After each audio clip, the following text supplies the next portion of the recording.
Hello, and welcome to the Santaland podcast. I created it just for you. I'm your host, Tony Felice. In each episode, I'll read to you for 10 minutes, and then we'll talk about what we just heard. Like the cricket in my story, I'll guide you through a grown-up fairy tale, one that explores ideas of existence, identity, and the soul's journey through trauma, and the transformative power of love. By the end, you'll have heard my whole story, a sneak peek into the creative process of bringing a book to life. Maybe we'll read other books together. But for now, follow the wise cricket and discover the Santaland within yourself, a place of hope, connection, and peace that's already inside of you. This podcast is especially made for those like me who feel a little different and maybe talk about math at weddings or philosophy at funerals. And like me, maybe you have a loving husband or a wife or somebody else that loves you. If not, we're here to love you because you're in good company, my dear friends, here in Santaland. Hello, and welcome back to the Santaland podcast. I'm so glad that you're here. We are up to chapter 37, entitled Lost as an Easter Egg in High Weeds. After Tom's mother passed, David had witnessed his other half go through hell and back. Every day he endured the pain from his condition, but also from the grief. David thought it was understandable but startling to see someone so accomplished become so withdrawn and so full of self-doubt, he would tell Claire privately, in his own way. They never gave away their secrets or talked about the other one in a bad way. Even if Tom had pissed David off to no end, they had rules to their relationship and they honored them. If David had been a woman or vice versa, there would be a great deal of opinion about how David should or should not behave. If he were a woman and she wanted to love and support her husband, she'd have to find a way to do that privately or risk being misunderstood or considered a victim. And that is so sad. Women have to play a complicated role in this life, often a thankless job. Still, in a heteronormative world, good people like Tom and David are also forced to make a spectacle of their orientation in the upside-down world. On one hand, it causes pain. On the other hand, it puts their normalcy on display. In Santaland, everyone is everyone, and we love them. In your world, as a male couple, they could explore beyond the boundaries of their limits because no limits had ever been placed upon them, except for the small-minded stereotypical viewpoint that some hold. So, in some ways, according to Tom, there was an advantage to that. Instead of trying to fit a mold, they fit none but their own happiness, and people responded and noted the strength of their relationship. It was that kind of easy grace that allowed them to move through the grief of losing David's mother a decade earlier, and Tom was there to pick up the pieces of David's shattered boyhood and put them together like a Japanese pot, recovered and made more beautiful through kintsugi for the cracks that tell a story. Once the pot is broken, the light can get in or out, and then Tom would make a connection to a light experiment that David didn't fully understand. Just knowing that Tom cared about it, and it made sense to him, was all that David cared about. He did not need to remember that light travels as a wave and a particle, and that those particles seem to have a mind of themselves, and that they behave differently when you look at them. These little clues were what had made Tom seemingly go mad over the last 2 years, and David was not concerned for his man. He was so sure in his belief in Tom that a part of him secretly thought that he created Tom as much as Tom created Tom. David was stoic. He knew that about himself. But like many things that David appeared to be, he was often quite the opposite. It was sort of his way of keeping a distance. He was okay that people have opinions because he didn't share them. They were their own.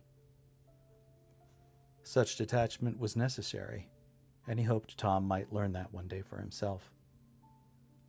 "I'm the Kirk to your Spock, you know," Tom had said one day, adding, "I've never met anyone as homespun as you, and yet as prophetic at times.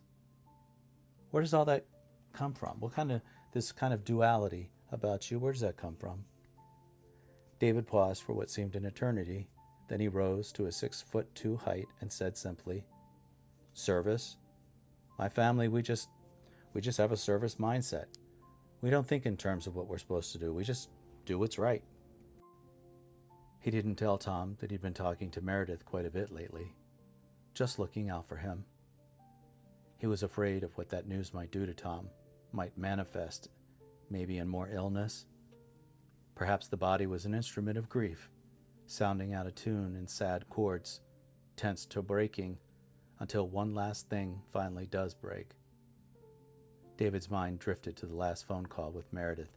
Listen, Meredith, even John Nash lost his mind over a math equation in that movie and the philosophy behind the equation. Yes, dear, but the man lost his mind and more. The things Tom's gone through, it changes a person, Mare. He's not the same. We have to let him find the answer he's looking for. I'm pretty certain that what he's looking for he may have already found. Found? Then I want to see it. Patience, Meredith. He'll show it to you when he feels like it's worthy to share. I know that, and you should too. That's how you love someone, Mare. That's what you bring to Jerry, and that's why he loves you no matter how much you might frighten him. Later, in the barn, Tom would say, I think I'm onto something, but I don't know what to do, David. I hate this pressure. David took a beat to answer. Do you have to? I mean, do we really need her? Tom sat back in his chair, placing the wine glass on David's beautiful table. Who, Meredith? I'm just thinking, maybe try it, David said. I know what you're thinking. Maybe we can talk about it later. Oh, and did I come up with my first sentence? No, hun. It's as lost as last year's Easter egg in high weeds. David chuckled at the sentence stolen from Kelly years ago. It's a great sentence. Okay, so that's the end of chapter 37. And you might ask yourself, did I have an agenda? No. But I don't know. Lately I've been seeing a lot of things about how people telling people how they're supposed to be and what, placing value systems on labels created by other people. None of that makes sense. In fact, in Wicked, that's all it's about. Animals are not allowed to speak. They're being caged. I mean, it's crazy. So we live in a world right now where our relationship is to some degree at threat. And what a world? Why? In what possible capacity could two productive human beings contributing to society and loved in their communities be a danger to anybody?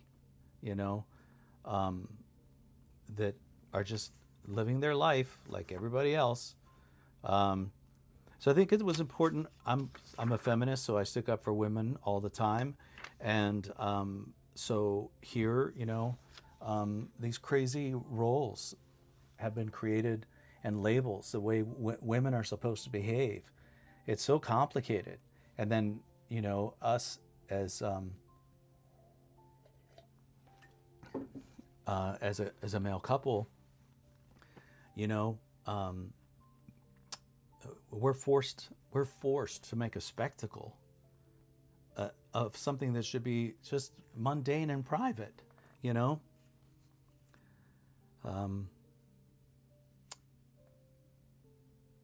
I don't want to get too far into those things because that's really not about creativity. But the Zeitgeist is what informs art, the moment. Art is important and dangerous and amazing and truthful and essential. It really is. That Lost as the Easter Egg in High Weeds was borrowed from Chief Mosley, a dear friend of ours, who has been a stellar firefighter and a leader of firefighters his whole life, and is a pillar in his community. And he is such a dear friend of ours. He really is. And he has many of those expressions. So that's for you, Chief Mosley. I always find a way to get a little science in there. The Japanese pot, kintsugi. I'm sure I pronounced incorrectly. I apologize to my Japanese friends. Kintsugi. I love it. Have you ever seen those bowls that are put back together again? The way stained glass is put together, but this is done in done 3 dimensions. Fascinating. And the bowls are often far more beautiful because they were broken. You know, on the repair shop, the show that I absolutely adore, they bring in their precious objects to be restored, and there's no discussion about value because it's the intrinsic value. And isn't that the way life is anyway? Who cares about, honestly, it's such a strange world we live in sometimes. And I love the fact that they don't talk about those things because the intrinsic value is so important. Don't even get me started on the fact that that things have a spirit. They do, because, well, the science part is that I believe that God, the spark of God, is infused into the in the electron cloud of every atom that exists, right? And love is what drives everything. Love is what holds the planets in place, right? Love is what makes things work differently on the macroscope level than on the microscopic level. These things are true, and they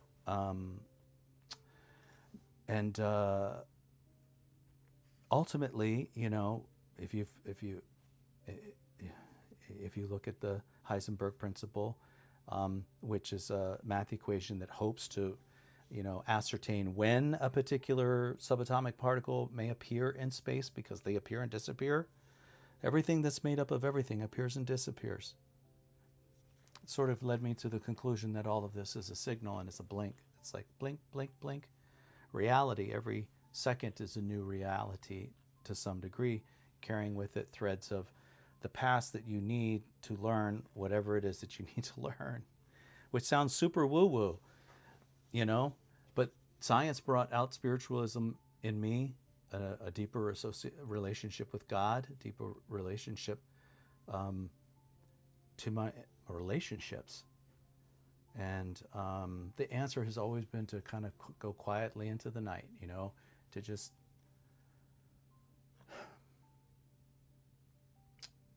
just inherently try to be the best version of yourself every day. I do. I wake up every day hoping that I can be a better version of myself. And boy, do I screw it up most of the time. With my mouth, with my, impatience, or frustration. Like with planes flying over, with beep, beep, beeping, that's been going on forever. Construction outside. How do we push through? How do we put together the Japanese pot of our soul? I'm exploring those ideas through characterizations, and through language, and through story. And I hope that you understand each chapter serves a purpose to introduce a singular idea, often hidden in the paragraph heading. That's all I'll say about that. I'm not trying to be cute, but I am. It's hard when they go, listen, I apologize if it's difficult for when we jump back in time, because my characters often refer to a conversation they had in the middle of having a conversation. And that's the way you do, right? So someone's got to write that way. And I've never seen anyone really write that way. Maybe I'm wrong, and you guys can inundate me with a million examples. But my characters' minds drift while they're having a conversation with each other. And it's important to me that you understand the distinction between when I'm doing that. I show a small horizontal line with some distance between paragraphs to denote like a pause, or hey, a new idea is coming, or a sideways conversation's about to happen, and you don't get that benefit. So I'm going to try to figure out a way to help you a little bit more with that. That's it. That's all I got to say about this episode. Thank you so much for listening to the Santaland podcast again, and hearing about my book and where it's headed. What's going on next chapter? Tune in. Let's find out. Thank you. Bye now.